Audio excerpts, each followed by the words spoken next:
independent Western Hemisphere nations, Canada, Mexico, Latin America. Right? These are excluded. This is a big exception. This act applies to Europeans, and of course Asians are largely excluded already. But Western Hemisphere immigrants are allowed without reference to quota, and that's an important and interesting piece, and it's going to follow us through the rest of the quotas that we talk about today. So, and also these Chinese merchants were exempted from the Chinese Exclusion Act, and Japanese family members per the Gentleman's Agreement. Okay, so the Emergency Quota Act of 1921 doesn't change the story with respect to Asian migration at all. It respects the provisions of the Chinese Exclusion Act. It respects the provisions of the Gentleman's Agreement.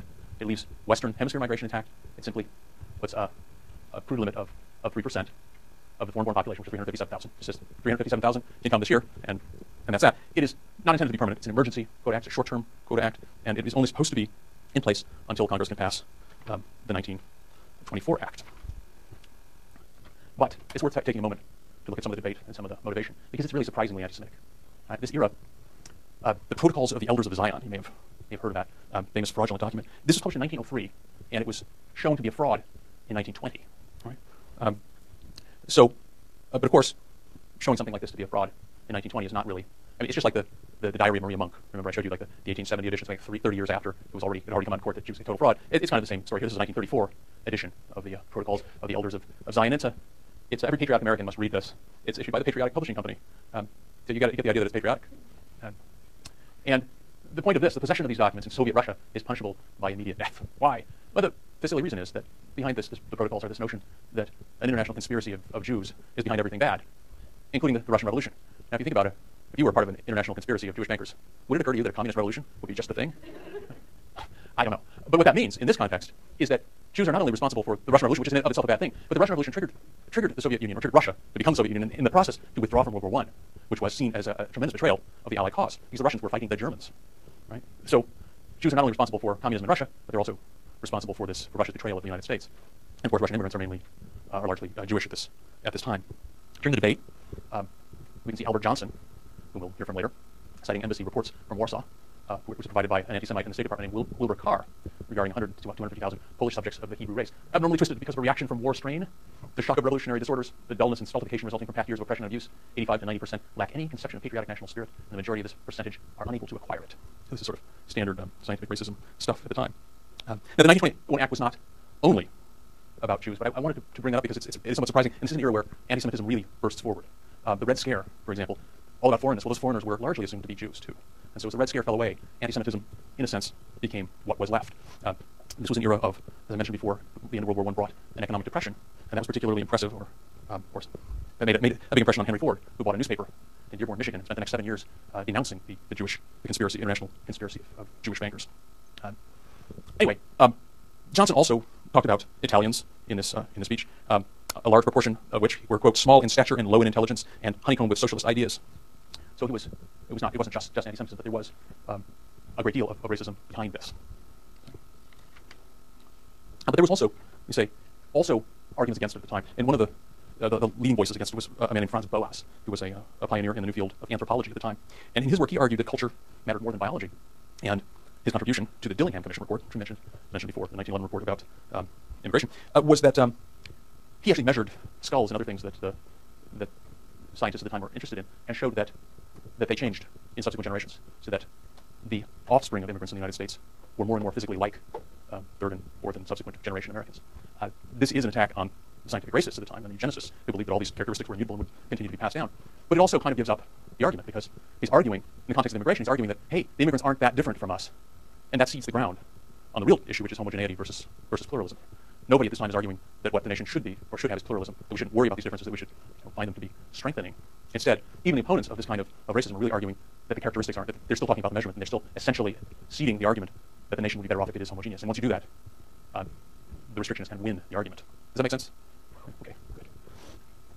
The 1921 Act wasn't all that effective. The purple line here is the 357,000 mark. And as we can see, in 1922, there was a drop-off, but by 1923, 1924, immigration returns to close to 1921 levels, which are very high. I should point out 800,000. There's a lot of immigrants in this context. A lot of that is, of course, an increase in some of it, I should say, is an increase in Western Hemisphere migration, simply takes up the slack in the labor market from the previous European immigration. As we move forward here, the economy is roaring back into growth. Soon we're entering the roaring 20s, right? The run up to 1929. The economy is going crazy and explodes later.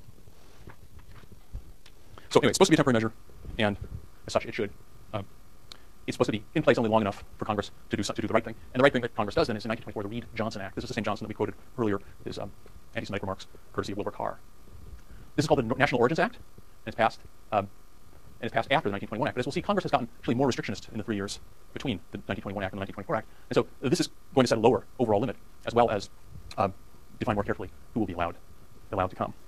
When we get to this point, we'll tell you how the quotas were actually set up. That is in and of itself an important point, but I want to talk about these other ones first. There's a lot to debate about how to set up a quota system. And these issues are the ones, I think, most important ones that came up. First, what about family members of residents and citizens? It's the family reunification issue. We'll see that cropping up again whenever immigration is discussed. Most all acts have some. You're going to have some provision for family reunification. The Western Hemisphere question. Remember the 1921 Act exempted from the quotas anyone from the Western Hemisphere who was not Asian. Okay? And again, point that out, I think I skipped over the importance of that. Western Hemisphere residence was not recognized in Asian. So anyone born in the way they worded it, anybody born in the Asian exclusion zone could not become a Western Hemisphere resident. So if your parents migrated from China to Canada and you were born in Canada for the purposes of the 1921 Act, you were considered Chinese, not Canadian. Whereas if your parents migrated from anywhere else to Canada, born in Canada, you and they would be considered Canadian for the purposes of the Act. Okay, so an interesting point that I forgot to mention earlier. Anyway, so the Western Hemisphere issue comes up. Special diplomatic exemptions for the Chinese treaty merchants and Japanese family members. Remember, in the 1921 Act, these were respected. They simply continued the same provisions as were in the Chinese Exclusion Act and were in the Gentleman's Agreement regarding family members, regarding merchants, and so on. The question of how the quota should be determined. Right? The 1921 Act just said 357,000 versus the ones who get here. The interest in 1924 is in determining which nationalities. They're going to be setting quotas by nationality. And finally, how the law should be administered. And this turns out to be surprisingly important. And I'll say why for later. So going through these quickly, family members, that was not a hard choice. Wives and unmarried children under 18 are quota exempt. Parents, married children, preferred quota treatment. Okay, so it's very similar to the 1921 law as far as family members are concerned. So right away, we know that whatever quota is set, there are people who may come above the quota. Okay. And that's an important precedent. Well, it's not precedent. It's the same story always. The Western Hemisphere exemption is maintained. Testimony before the Immigration Commission. The Great Western Sugar Company did not want to see the condition rise again when white men who are reared and educated in our schools have got to bend their backs and skin their fingers to pull those little beats. You have to give us a class of labor that will do this back-breaking work, and we have the brains and ability to supervise and handle the business part of it. There's no danger of that class taking over the supervising work. This is an argument made in Congress for the Western Hemisphere exclusion, and it's pretty clear what's going on. It's Southern and Western agricultural interests are concerned about a labor supply, and they want to continue hiring Mexican immigrants, and as we know, they will continue to do that whether they're legal or not. But at this point, it's a touchy issue, and it's really a wedge issue because the restrictionists don't, in the restrictionist camp, they don't all see it this way. The Madison Grant types, the race-based immigrationists, don't see the wisdom of allowing Mexicans to come in large numbers. I think I'm sure we've seen some anti-Mexican quotes from them. But the alliance, in order to get the thing passed, they are strange political bedfellows once again. So this is an issue that the forces trying to defeat this would try to exploit. That is, I think it was Fiorello LaGuardia who introduced an amendment to not exempt Western Hemisphere migrations. Even though he's clearly an anti-restrictionist, he introduced that amendment only to get the restrictionists to fight among themselves. But it didn't work. They stayed together and passed it. Anyway, regardless. The treaty merchants of the Chinese Exclusion Act and the Gentleman's Agreement in the 1924 Act. Remember, the 1921 Act, both of those provisions were respected. That was considered those treaty obligations. They were considered. Here they're abrogating them. There's simply no quotas for aliens ineligible to citizenship. So the Asian Barred Zone Act became essentially irrelevant because it meant that anybody who was considered ineligible for citizenship under the 1795 Act, Naturalization Act, was now barred from migration. That undid the Gentleman's Agreement. Japan responded with a 100% tariff against U.S. goods, and it put new importance on the definition of white and African descent. Okay, I'm going to get started on this. This is a longer story than we'll get to today. We'll pick up with the rest of this on Wednesday. But the law stipulated that until 1927, this is the question now of how are we going to determine the quotas? And this is what they decided was that the annual quota of any nationality shall be 2% of the number of foreign-born persons of such nationality resident in the continental United States in 1890. Now this is 1924.